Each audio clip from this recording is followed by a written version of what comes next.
আমরা এখন আছি বকখালির সমুদ্র সৈকতে। এই দৃশ্যটা কিন্তু সবাই দেখতে পায় না, একমাত্র ভাটার সময় দেখা যায়।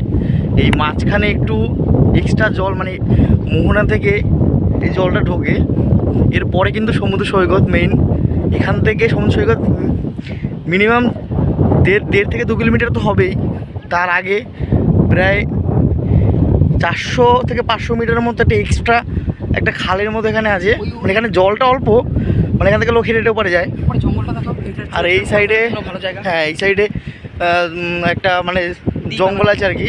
এখানে কিছু গাছপালা আছে, এখানে বসে আড্ডা ফাড্ডা মারা যাবে আর কি।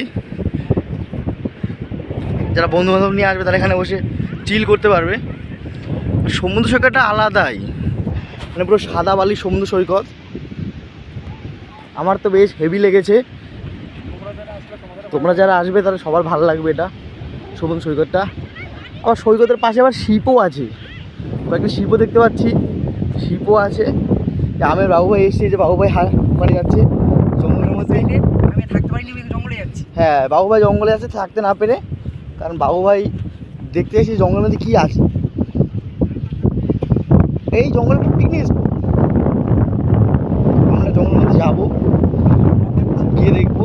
আচ্ছা, এখানে লোক মদ খাচ্ছে, নেশামান করছে আর কি। সমুদ্র সৈকতটা বিশাল বড়, বিশাল বড়। এবং এখানে চোরাবালির ওরকম কোনো ব্যাপার নেই। কাঁকড়া দেখতে পাওয়া যেতে পারে, লাল কাঁকড়া দেখতে পাওয়া যেতে পারে।